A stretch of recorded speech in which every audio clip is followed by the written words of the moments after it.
Hello बच्चों, welcome to dream classes. आज आपका केमिस्ट्री का fifth live objective test with solution शुरू होने वाला है। आप लोग जल्दी से लाइव आ जाइए, चूँकि अब एग्जामिनेशन में बहुत ही अल्प समय बचा है जिसकी मैं व्याख्या नहीं कर सकता हूँ। ठीक है बच्चों, तो चलिए आज के सेशन की शुरुआत की जाए। तो देखिए, पहला क्वेश्चन आपके स्क्रीन बोर्ड पे दिख रहा होगा।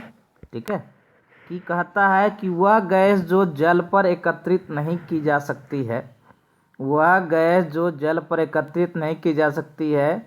ऑप्शन ए आपका N2 है, बी है O2, सी है SO3 और डी है PS3। यानी कहने का मतलब ये है कि वह गैस जो जल पर एकत्र नहीं की जा सकती है, उस गैस की के बारे में बतानी है। ये हमारा पहला क्वेश्चन है बच्चों। ठीक है, और आप लाइव सेशन में जितना आप इनर्जेटिक रहिएगा उतना आपके लिए फ़ायदेमंद साबित होगा। तो चलिए आज की सेशन की शुरुआत की जाए। और मैं देख रहा हूँ कि धीरे धीरे बच्चे इस लाइव सेशन में जुड़ना शुरू हो गए हैं।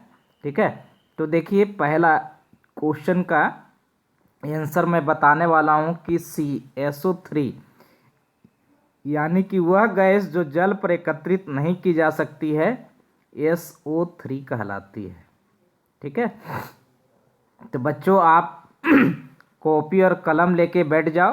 ठीक है, और सारे क्वेश्चन को लिख डालो विथ आंसर। जिन बच्चों का आंसर सही है, ठीक है, वो भी मिलान करेंगे। जिन बच्चों को यदि आंसर नहीं आता है वो इस क्वेश्चन का आंसर जरूर लिख लेंगे। ठीक है, तो चलिए बच्चों, आज का ये दूसरा प्रश्न हमारे इस लाइव सेशन का क्या है, जरा देखते हैं कि दूसरा प्रश्न क्या है।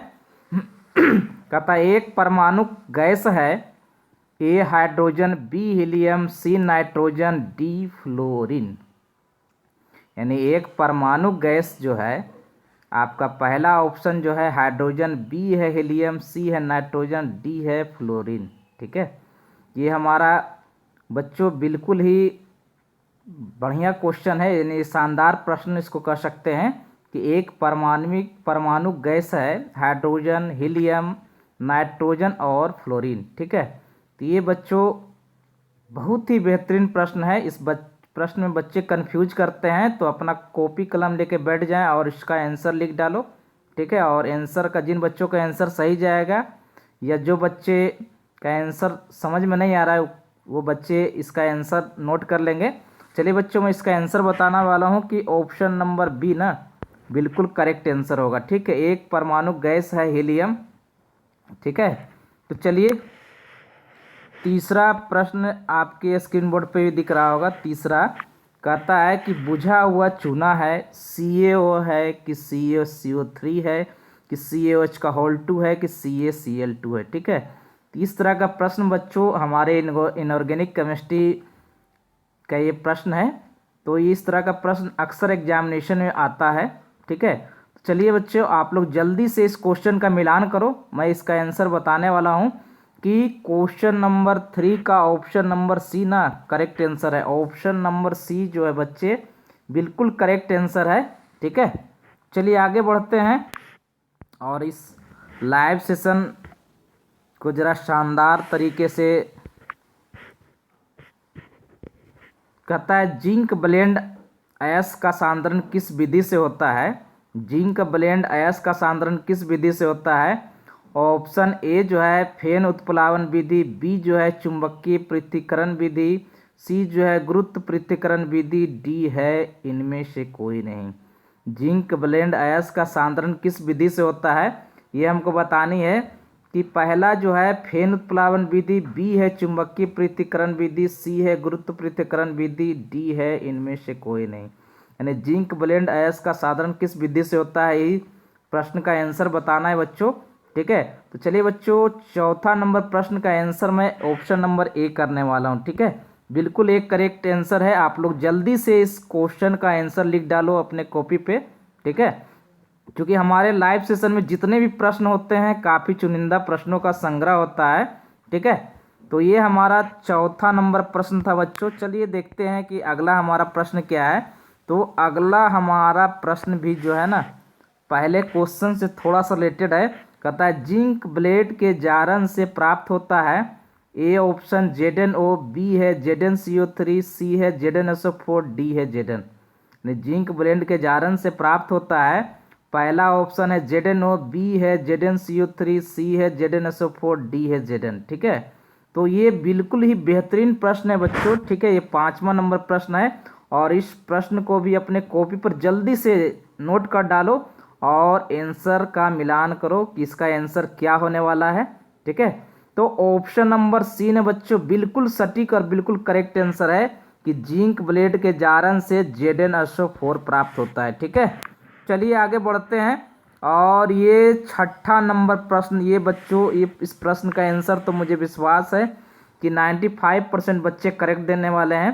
कहता है कपड़ा धोने का सोडा होता है, कपड़ा धोने का सोडा होता है। ऑप्शन ए जो है Na2CO3 10H2 है, बी जो है Na2CO3 5H2O, सी जो है Na2CO3, डी है NaOH। यानी कपड़ा धोने का सोडा जो होता है वो आपका इसका ये ऑप्शन ए है बच्चों Na2CO3 10H2O, बी जो है Na2CO3 5H2O, सी जो है Na2CO3, डी है इनमें से कोई नहीं, सॉरी NaOH। ठीक है, तो जल्दी से इस प्रश्न का आंसर मैं देख रहा हूँ कि काफ़ी संख्या में आप लोग सही कर रहे हो। ठीक है, तो बिल्कुल सत्य लग रहा है। ठीक है, बिल्कुल सही लग रहा है कि ऑप्शन नंबर ए ना बिल्कुल करेक्ट आंसर है इसका कि कपड़ा धोने का सोडा जो होता है Na2CO3 10H2O होता है। चलिए बच्चों, आज ये हमारा 7वां नंबर प्रश्न है और ये भी प्रश्न बार बार एग्जामिनेशन पूछता है कि आधुनिक आवर्त सारणी किसने बनाया। डेवोनियर, मेंडलीफ, मोसले और डी इनमें से कोई नहीं।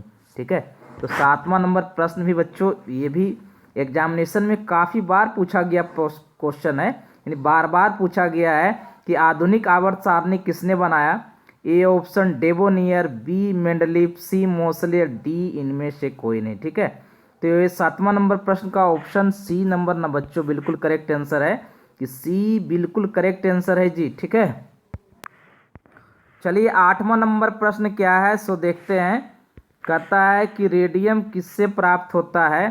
पहला ऑप्शन है जिंक ब्लेड, बी है मोनाजाइट, सी है हेमाटाइट, डी है इनमें से कोई नहीं। कि रेडियम किससे प्राप्त होता है यही आपको बतानी है कि ये 8वां नंबर प्रश्न है बच्चों। जल्दी से जरा जल्दी से इस प्रश्न को अपने कॉपी में नोट कर डालो और विथ आंसर, जिन बच्चों को आंसर सही जाता है या जिन बच्चों को आंसर सही नहीं होगा वो भी बच्चे इसका आंसर लिख लेंगे। तो ये 8वां नंबर प्रश्न का आंसर बताने वाला बच्चों के ऑप्शन नंबर ए ना बिल्कुल करेक्ट आंसर है कि रेडियम जिंक ब्लेड से प्राप्त होता है। 9वां नंबर प्रश्न तो ये कहता है कि डी ऑर्बिटल का आकार कैसा होता है। बच्चों ये भी प्रश्न ना काफ़ी उम्दा प्रश्न है, इसलिए प्रश्न बार बार आपको पूछा जाता है कि ये सब प्रश्न जो है बच्चों लोग के दिमाग में डायरेक्ट आ जाए। ठीक है, कि डी ऑर्बिटल का आकार कैसा होता है। ए गोलीय, B dumbbell, C double dumbbell, D इनमें से कोई नहीं। ठीक है, तो मुझे विश्वास है इस प्रश्न का आंसर जो है करीब करीब 90 से 100% बच्चे जो है बिल्कुल सही करेक्ट देने वाले हैं कि 9वां नंबर प्रश्न का answer C option correct answer होगा कि डी ऑर्बिटल का जो शेप होता है ना हमारा क्या होता है, डबल डैम्बल होता है ना, इस प्रकार से डबल डैम्बल होता है। ठीक है, इस प्रकार से डबल डैम्बल होता है, इसी को डबल डैम्बल कहते हैं। तो चलिए बच्चों ये हमारा 10वां नंबर प्रश्न देखता हूँ क्या है। कहता है साइनाइड में अपकारक है, साइनाइड प्रोसेस में अपकारक है Zn, NaCa और Fe। साइनाइड प्रोसेस में हमारा अपकारक जो है यानी कि ऑक्सीडाइजिंग रिड्यूसिंग एजेंट के बारे में पूछता है कि अपकारक कौन है। ये 10वां नंबर प्रश्न बच्चों ये भी काफ़ी लाजवाब प्रश्न है, ये यानी कह सकते हैं ये भी VVI प्रश्न साबित हो सकता है आपके एग्जामिनेशन के लिए। तो ऑप्शन नंबर ए ना जल्दी से मिलान करें कि इस प्रश्न का आंसर जो है ऑप्शन नंबर ए जो है ना बिल्कुल करेक्ट और सटीक आंसर है। चलिए बच्चों 11वां नंबर प्रश्न तो मुझे विश्वास है कि आप लोग देखते ही आंसर कर डालोगे। कहता है एवोगाड्रो संख्या बराबर है। ए ऑप्शन है 6.023 10⁻²4, बी जो है 6.023 10⁻23, सी जो है 6.023 10⁻⁻23, डी जो है 11.2 है। तो एवोगाड्रो संख्या किसके बराबर ये बतानी है हमें, ठीक है। तो 11वां नंबर प्रश्न का बच्चों आंसर ना ऑप्शन नंबर बी ना बिल्कुल सटीक और बिल्कुल करेक्ट आंसर है जी, ठीक है। और बच्चे मैं देख रहा हूँ कि बच्चे सही भी कर रहे हैं और काफ़ी संख्या में सही कर रहे हैं, ठीक है। तो चलिए 12वां नंबर प्रश्न देखते हैं क्या है हमारे इस लाइव सेशन का। तो कहता है कुंडलिक अधिशोषण समतापी वक्र है, ठीक है। 12वां नंबर प्रश्न देखिए थोड़ा सा है ना, इसको समझना होगा। कहता है कुंडलिक अधिशोषण समतापी वक्र है। ऑप्शन ए एक्स बटा एम बराबर k into p to the power 1/n, B जो है एक्स बटा m is equal to k into p, C जो है एक्स बटा m k into p to the power 0, D जो है एक्स बटा एम के power 1 p to the power m, ठीक है। ये बिल्कुल अलग टाइप का प्रश्न है बच्चों, ठीक है। जल्दी से इस प्रश्न का भी आंसर लिख डालो कि इसका आंसर ऑप्शन नंबर ए ना बिल्कुल करेक्ट और सटीक आंसर है बच्चों। जल्दी से इस क्वेश्चन का आंसर लिख डालो। चलिए बच्चों ये 13वां नंबर प्रश्न देखिए क्या है हमारे इस सेशन का। कहता है अभिक्रिया स्टार्च प्लस जल माल्टोस देता है को उत्प्रेरित करता है, तो एंजाइम उसमें क्या होगा, ठीक है। तो ये 13वां नंबर प्रश्न का आंसर है माल्टोस, जाइमेस, डाइस्टेस, डी है जो इन्वर्टेस है, ठीक है। तो ये 13वां नंबर प्रश्न का बच्चों ये भी प्रश्न ना काफ़ी बेहतरीन प्रश्न लग रहा है हमें, ठीक है। कि 13वां नंबर प्रश्न का ऑप्शन नंबर सी जो है ना बिल्कुल करेक्ट और सटीक प्रश्न है। जल्दी से इस प्रश्न का आंसर लिख डालो आप लोग। चलिए 14वां नंबर प्रश्न देखते हैं क्या है। 14वां नंबर प्रश्न है लवण सेतु में क्या भरा रहता है। लवण सेतु में क्या भरा रहता है। पहला ऑप्शन है KCl या KNO3, बी है NH4NO3, सी जो है एगर और डी है ऑल, ठीक है। लवण सेतु में क्या भरा होता है ये आपको बताने प्रश्न बच्चों, ये भी अलग तरह का प्रश्न है आप इस हमारे इस लाइव सेशन का। तो 14वां नंबर का जल्दी से मिलान करो कि ऑप्शन नंबर डी ना बिल्कुल करेक्ट आंसर है। इसमें जितने भी ऑप्शंस है सब सही आंसर है।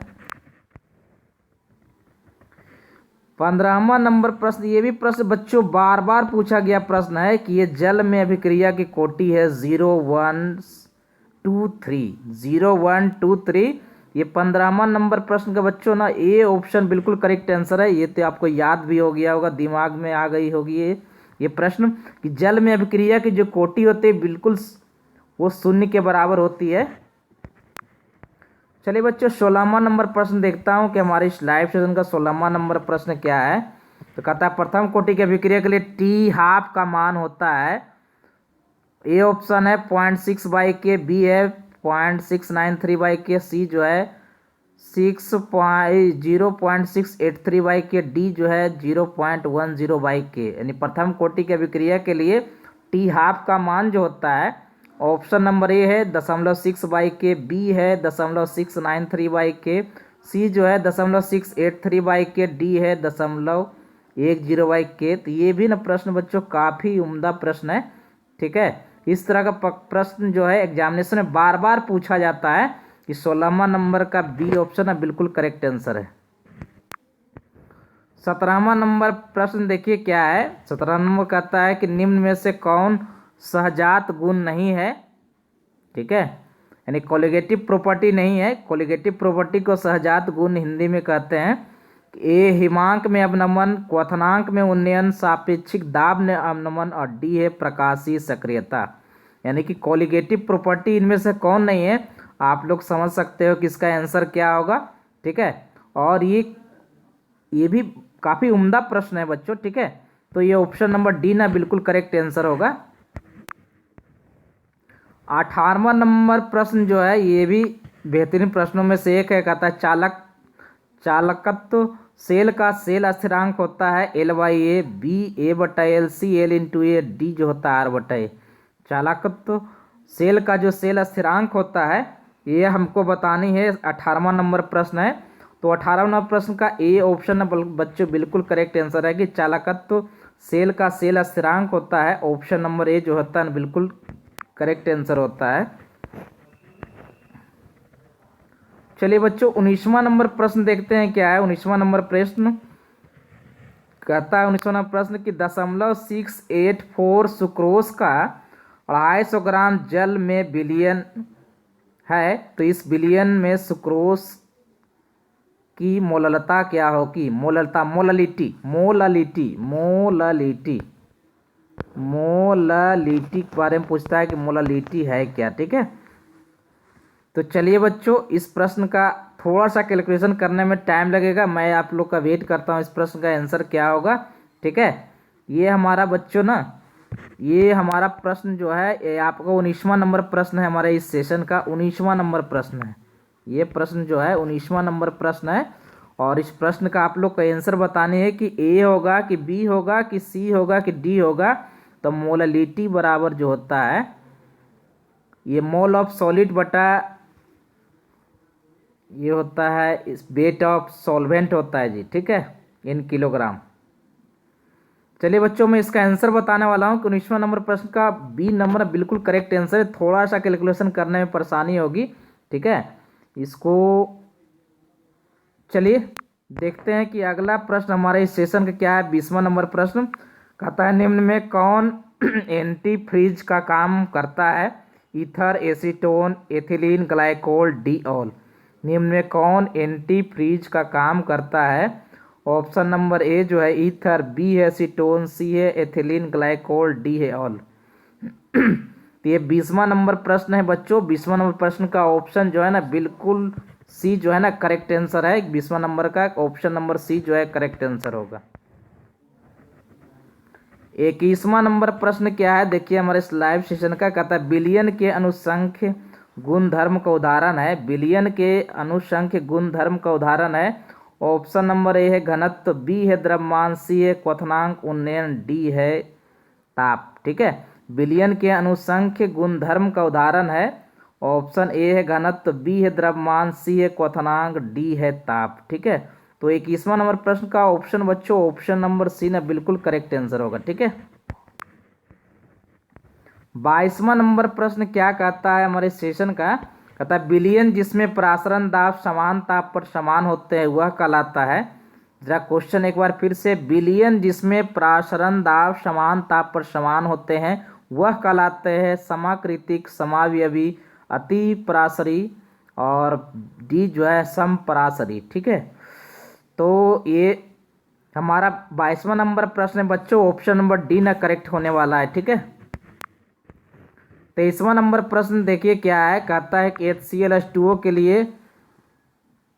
के लिए आपका अस्थाई मिश्रण होगा 20.2% HCl, 22.2% HCl, 36% HCl, डी जो है 48% HCl। तो 23वां नंबर प्रश्न का ऑप्शन बच्चों है ऑप्शन नंबर ए ना बिल्कुल करेक्ट आंसर होगा। 24वां नंबर प्रश्न का आंसर क्या होगा। कहता है शुद्ध जल की मोलरता, शुद्ध जल की मोलरता क्या होती है। ये भी बच्चों ने काफ़ी VVI को प्रश्न है कि शुद्ध जल की मोलरता यानी मोल पर लीटर कंसंट्रेशन, शुद्ध वाटर प्योर वाटर का मोलरता जो पूछ रहा है। कहता है 18 है, बी 50, सी 55.55, डी है 5.56। ये 24वां नंबर प्रश्न का ऑप्शन बच्चों सी ना बिल्कुल करेक्ट आंसर होगा। ठीक है, 25वां नंबर प्रश्न देखिए हमारे सेशन का क्या है। कहता निम्न में से बिलियन का जो गुण ताप पर निर्भर नहीं करता हुआ है। निम्न में से बिलियन का जो गुण ताप पर निर्भर नहीं करता हुआ है। ए है मोलरता, बी है मोललता, सी है नॉर्मलता, डी है घनत्व। ठीक है, निम्न में से बिलियन का जो गुण ताप पर निर्भर नहीं करता हुआ है मोलरता, बी है मोललता, सी है नॉर्मलता, डी है घनत्व। निम्न में से एक बिलियन का जो गुण ताप पर निर्भर नहीं करता हुआ है मोलरता, बी है मोललता, सी है नॉर्मलता, डी है घनत्व। ठीक है, तो ये 25वां नंबर प्रश्न है बच्चों। उसका ऑप्शन नंबर बी ना बिल्कुल करेक्ट आंसर होगा। ठीक है, 26वां नंबर प्रश्न देखिए क्या है। कहता है कि C4H11N के लिए कितने आइसोमेरिक एमीन संभव है। ए है 4, बी है 5, सी है 6, डी है 8। इसमें थोड़ा सा आपको समय लग सकता है बच्चों, फिर भी आप इस प्रश्न का आंसर करो। ठीक है, कि C4H11N के लिए कितने आइसोमेरिक एमीन संभव है। ये भी प्रश्न बच्चों काफ़ी वीवीआई साबित, ये बच्चों ये प्रश्न जो है ना आपके एग्जामिनेशन के लिए वीवीआई साबित हो सकता है। ठीक है, इसे नज़रअंदाज नहीं करना है। इस तरह का प्रश्न अक्सर एग्जामिनेशन में पूछा जाता है। तो 26वां नंबर प्रश्न का ऑप्शन नंबर डी ना बिल्कुल करेक्ट आंसर है। 27वां नंबर प्रश्न देखिए हमारे इस सेशन का क्या है, कहता है कि aliphatic primary amine plus HNO2 क्या देता है। यही है डायजो लवण और अल्कोहल, एल्डिहाइड या nitrile. Aliphatic primary amine plus HNO2 क्या देता है, यही हमको बतानी है। ये 27वां नंबर प्रश्न बच्चों ना काफ़ी बेहतरीन प्रश्नों में से एक है। तो ये 27वां नंबर प्रश्न जल्दी से बच्चों इस क्वेश्चन का आंसर लिख डालो। ठीक है, कि ऑप्शन नंबर बी ना बिल्कुल करेक्ट आंसर है। चलिए 28वां नंबर प्रश्न तो क्या प्रश्न है, ये भी तो काफ़ी बेहतरीन प्रश्न है। कहता दर्पण बनाने में प्रयोग होता है एल्डिहाइड, बी अल्कोहल, सी कार्बोक्सिलिक अम्ल, डी क्लोरोफॉर्म। दर्पण बनाने में प्रयोग होता है ए एल्डिहाइड, बी अल्कोहल, सी कार्बोक्सिलिक अम्ल, डी क्लोरोफॉर्म। तो 28वां नंबर प्रश्न का बच्चों ऑप्शन नंबर ए ना बिल्कुल करेक्ट आंसर होगा। ठीक है, चलिए 29वां नंबर प्रश्न क्या है देखते हैं। निम्नलिखित में किसके साथ खनिजारो अभिक्रिया होती है। निम्नलिखित में किसके साथ खनिजारो अभिक्रिया होती है यही बतानी है हमको। ठीक है, CH3CHO, बी है HCHO, सी जो है HCOOH, डी है CH3COCH3। ठीक है, तो ये 29वां नंबर प्रश्न बच्चों काफ़ी बेहतरीन प्रश्नों में से एक है कि 29वां नंबर प्रश्न का ऑप्शन नंबर बी ना बिल्कुल करेक्ट आंसर होगा। ठीक है, निम्नलिखित में 30वां नंबर प्रश्न तो बच्चों ये भी काफ़ी बेहतरीन प्रश्नों में से एक है। कहता है IUPAC प्रणाली में एसीटोन का नाम है मेथेनॉल एसीटोन। ठीक है, एसीटोन CH3CO और CH3 यही हमारा एसीटोन कहलाता है। कि IUPAC प्रणाली में एसीटोन का क्या नाम है। तो 30वां नंबर प्रश्न का ऑप्शन ना बच्चों। ठीक है, मैं जानता हूँ इस प्रश्न का आंसर आप लोग क्या करने वाले हो, बिल्कुल सही आंसर करोगे। और देख भी रहा हूँ कि कुछ बच्चों का सही आंसर आ रहा है। ठीक है, कि ऑप्शन नंबर सी ना बिल्कुल करेक्ट और सटीक आंसर है। तो ये हमारा लाइव सेशन में 30 ऑब्जेक्टिव सॉल्यूशन विथ यानी सॉरी ये टेस्ट है। और तो बच्चों हम लोग मिलते हैं बस